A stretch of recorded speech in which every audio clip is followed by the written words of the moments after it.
Alright, today I'm finally going to be doing a video review of this Waterloo FP15A arch fireplace, and this is made by Valcourt. I believe they're out of Canada. So I've had this unit for almost a year now. This is the first season that we've been burning extremely heavy with this unit, and I feel like I have enough time under this unit to make a video review. So first things first, I want to talk about why I decided to invest in this unit as opposed to other alternatives for, secondary heating systems. So most houses in the United States are heated with what? Oil, natural gas, or propane. My house in particular is heated with oil, and it costs thousands of dollars a year to fill up that oil tank, and this year it's going to be even more because the cost of oil is skyrocketing. So for me, it was crucial that I invested in some type of secondary heating system. Now, when it comes to secondary heating systems, you could choose an outdoor wood boiler. That was something we considered, but it was kind of impractical, and it requires constant tending to. Like, once you start that fire, I think you have to keep it going unless you have your system with glycol. Another alternative was to install a wood stove or a pellet stove. I'm going to talk about pellet stoves right now. The problem with pellet stoves that I have, yes, they are convenient and they do put out good heat. But just like oil, natural gas, and propane, pellets are a commodity, and we have no control over the cost of those commodities as consumers, right? Like, oil can go up and there's nothing we can do about it except pay the price. Same thing with pellets, and that leaves us extremely vulnerable. So that's really one of the main reasons why I wanted to get a secondary heating source. But yeah, wood pellets, yes, they're convenient, they're clean. You get the 1-ton pallets dropped off at your house, probably throw them in the garage, and you just take it back and dump it in the fire box, and that's probably going to be cheaper than other heating sources.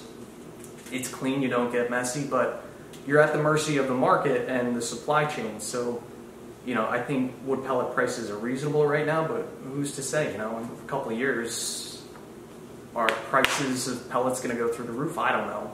But again, you're just at the mercy of the supply chain. So for me, I really wanted to go with some type of wood burning appliance, whether it be a wood stove or a zero clearance unit. I ultimately decided to go with this zero clearance unit. I think a wood stove would put out more heat, especially if you have an exposed flue pipe. The issue for me is it just didn't really work out with the layout plan of my house. So there was an old zero clearance fireplace here, and we decided to replace that. And it was expensive. This was definitely a big expense, but with the price of oil right now and it's skyrocketing and what it's going to cost to heat the house this year, I think it was a good decision, and it's going to pay for itself. Well, return on investment right now, it depends what the oil market's going to do, but I think it's going to pay for itself over the course of the next maybe six years, something like that. And I personally think it adds value to the house. So that's a little bit about why I decided to choose this unit over other alternatives. But at the end of the day, there's plenty of wood around my property. I live back by the woods. Trees grow up like weeds, so there's plenty of fuel around here. Just one of the downfall parts of that is you do have to get out there and get dirty, use the chainsaw, cut up the wood, stack it, but it's something I kind of enjoy as long as my body can continue to endure that. So first things first, let's talk about the construction of this unit.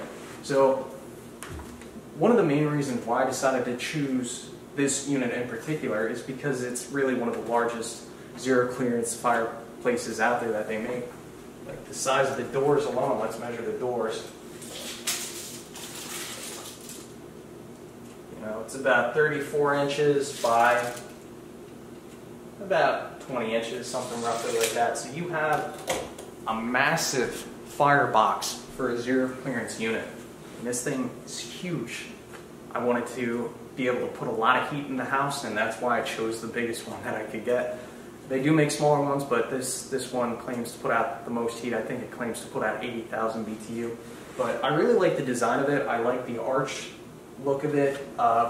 When you go to buy this, one of these units, I think they have a couple different options for the louvers.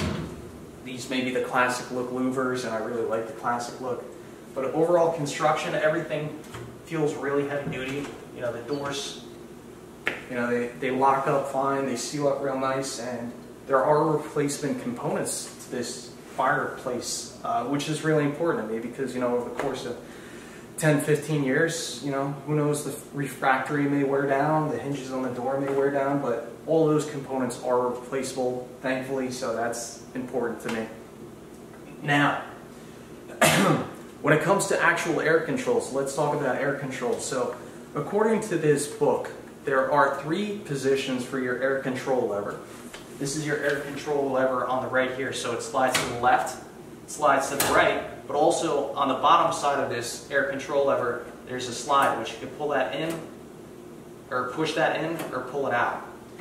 So, to turn on maximum burn rate, to allow the most amount of airflow to go into this firebox, push the lever to the left and slide the bottom in. Now, if you want to slow down the burn rate, you can turn on the air intake control system, which I believe there are some intelligent electronics in here, which I'm not a huge fan of, but this is also a non-catalytic zero clearance fireplace. There's no catalytic element in here. So, you know, that's kind of like a trade-off there. Do you want to have the catalytic element in your firebox, or do you want to have some smart electronics? Because, you know, these units have to conform to EPA standards now.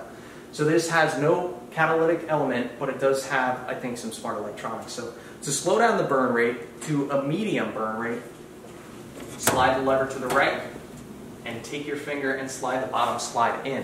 And that puts this unit onto a medium burn rate. And if you want to slow this thing down the most, the slowest burn rate, have the least amount of air flowing into the firebox to really slow down the burn, again, slide the handle to the right, but take your finger and pull out this bottom slide out. And that's kind of like the slowest burn rate. You know, if you're going to bed, that's what you want to have that on, or if you're looking to have a really slow burning fire, that's how you do that. In terms of air controls, there is a blower equipped on this unit which sucks air underneath the firebox and spits it out up top. So you just pull down this hinge right here, and these bottom movers hinge forward. And to the left, down here, first thing, there's a switch. So the switch on the right says auto, and basically what happens is if you turn the blower control knob on and you leave it on auto, once this fireplace hits a certain temperature, that fan will automatically kick on, and once it drops below a certain temperature, that fan will automatically shut off. Or you could flip that switch over to manual, like if your fireplace is just warming up and it's still putting out some heat, but it didn't hit that temperature rating yet. On manual, you can manually turn on this fan, and also at the end of the burn cycle, when this thing falls below a certain temperature, that fan's going to stay on, so you're going to have to shut that fan off manually. Another quick note, when it comes to loading and unloading this firebox, you do want to shut off that blower fan, and sometimes it's a little bit of a pain to open up this door and turn off the blower manually. So if you are designing your zero clearance fireplace unit, before you put it in, I'd recommend having a separate kill switch for the power to this unit. I have a cutout over here for a switch, and once we finish the stone, there's going to be a switch over there, so I'm not going to have to bend down and open that hinge every time that I want to shut off the blower. So overall construction, I'm happy with the construction. I think it's a well-built unit, and really not much more to say about that, No complaints here. All right, next thing I want to move on to is heat output. Now, this unit advertises that its maximum BTU output is 95,000 BTUs an hour, and the recommended heating area is between 1,000 square feet to 2,800 square feet. And I clearly have no way to test that, but comparing the heat output with the size of my house, I believe those numbers to be pretty accurate. Really no complaints about the advertised heat output there. It puts out some great heat, and it does really a pretty good job at heating my house, If we have this thing burning for a few hours, maybe 5 or 6 hours, and it's 40 degrees out, it gets the inside of the house to between 65 and 70 degrees. We do have some air circulating issues, which I got to get some fans going, but overall I think the advertised heating output of this unit is pretty accurate. Let's talk about the blower. So one of my concerns with this unit, like I would like to put a TV up above this unit. I have a step back mantle that I crafted, but I do want to have a TV up there. And I was concerned that the blower was going to push all that heat straight up. But what's really interesting about this blower and how it was designed is air is sucked in from the bottom, you know, underneath the firebox, and it spits out at the top. But what's interesting, this blower doesn't spit heat straight up. What it actually does is it like spits out air in this channel, which air kind of comes out. This is the top line of where the air spits out, so kind of like parallel to the ground, but it also spits air downward. So this thing is like spitting out heat downward, which is, I think, a really good thing, as opposed to just spitting heat right up. So it's like throwing that hot air down at the ground and kind of disturbing that cold air mass on the floor. And really, above this fireplace, well, because I haven't had the fan going for a little while now, it's like warm to the touch, but it's not hot. Like, I would have no concerns about having a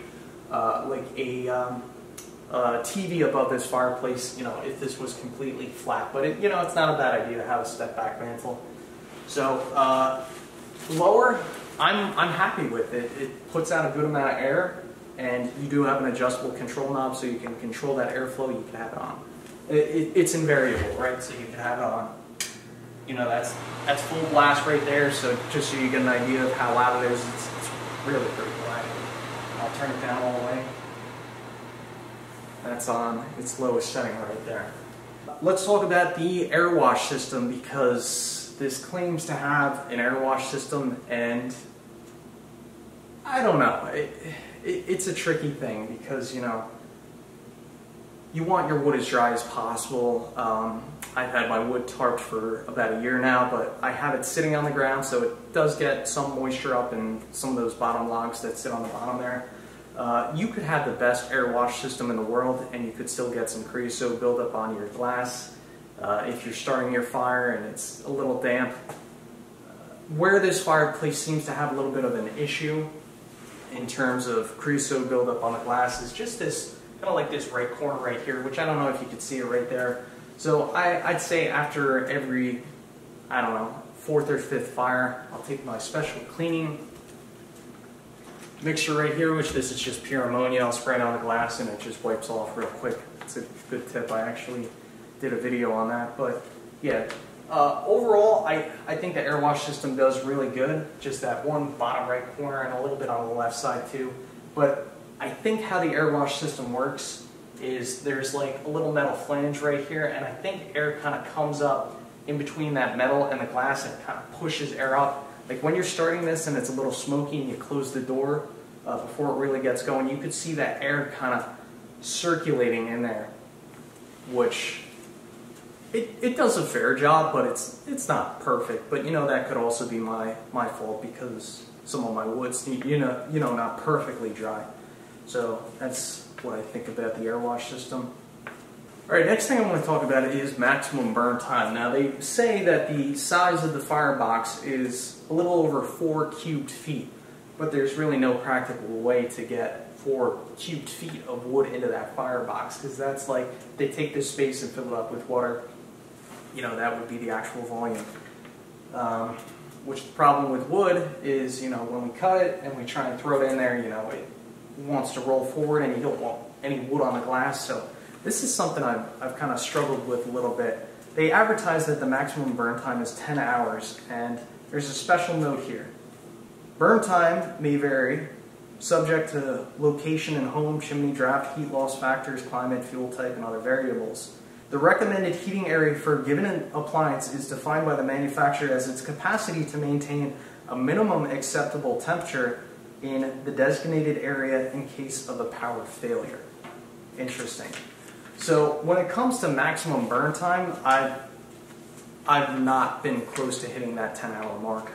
I don't know what their minimum temperature is, but you know, when I go to bed, I load this thing up as much as I can, The most I've probably filled up this firebox is maybe a third full of its actual, water capacity, because you can't really fill it up much more than a third unless you get like a solid, huge chunk of wood and you throw it in there, which that may be something that I have to try in the future. Or well, putting the air combustion lever to the right and pulling that out, so creating the slowest burn rate possible. The most I've really gotten this thing to burn and finish to the point where there's still some warm embers on the bottom really has only been like 5 or 6 hours, and that's with like ash, maybe a little bit of oak in there, but all hardwoods here. I'm not burning pine or anything like that. So in terms of the maximum burn time, I think they're off a bit here, to be quite honest. Like when I bought this thing, I figured, oh yeah, I'll fill up the firebox and I'll wake up in the morning and I'll still see some hot coals like that. But going to bed for 7, 8 hours, I haven't gotten it to the point where I really see like embers like this in the morning. Like if I move the coals around a little bit, like I'll see a couple little hot spots that maybe I could get a newspaper to lay with. But in terms of 10 hours burn time, I think that's way off. I don't think you can really expect that. Now the final thing I want to talk about is loading wood into the firebox. Now this is a little bit tricky, and this is definitely a learning process for anybody that decides to buy this, or even one of these newer EPA certified stoves. So when it comes to loading this thing up, they recommend, the owner's manual recommends that you load this thing up in burn cycles. So like we're currently pretty much at the end of a burn cycle right now where nothing's actively flaming, you have some hot coals, so now's like a good time to load this thing up. You do not want to load this thing up when there's active flames going. You're in the middle of a burn cycle.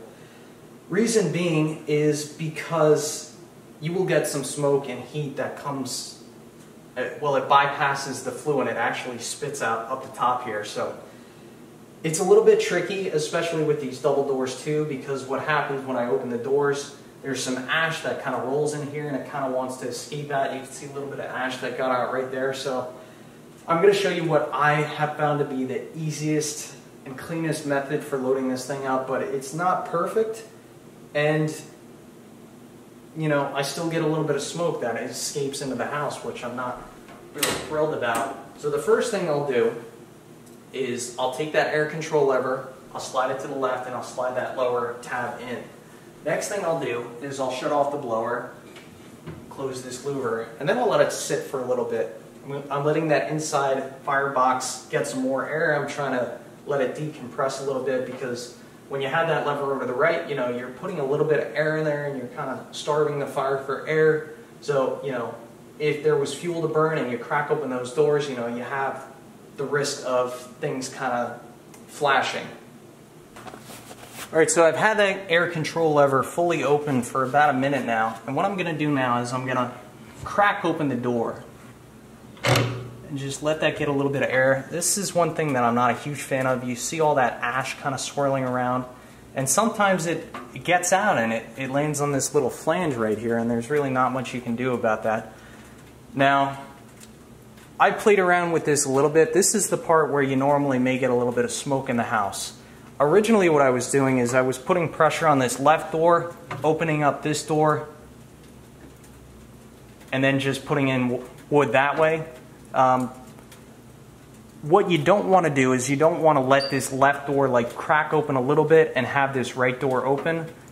For whatever reason, what happens there is, as you're feeding wood into the fire from the right door, you get some smoke that escapes up through the top of the left door. But what I've been experimenting with lately is opening up both doors at the same time, slowly, like letting the door crack open, let some of that ash swirl around, and try not to let it get in the house, and then just kind of opening them at the same time like that.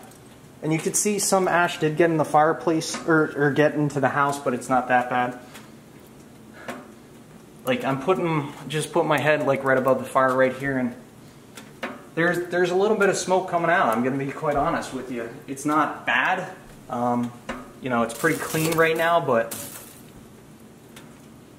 definitely a little bit of smoke coming out, and that's pretty common, unfortunately. So, you know, at the end of the day, you just want to be pretty quick when you're loading this, and you definitely don't want to do it in between burn cycles. So what I do is I just rake out the coals a little bit, grab some wood in here.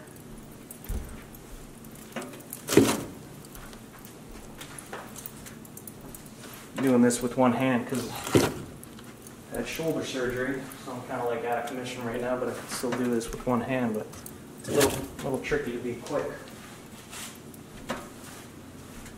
And another thing I want to talk about is the way that I'm kind of building the fire right now is what I'm doing is I'm putting everything kind of tight with one another. Like everything is not really spaced out and gapped out. Like everything's packed in there pretty tight. I'm going to close this quick before it starts smoking on me. But that's another thing I want to talk about too, is how you build your firebox, or well, how you build your fire.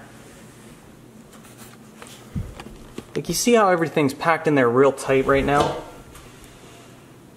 What that's going to do is that's going to limit the amount of air that can get in between each piece of wood, and this is actually going to slow down your burn rate.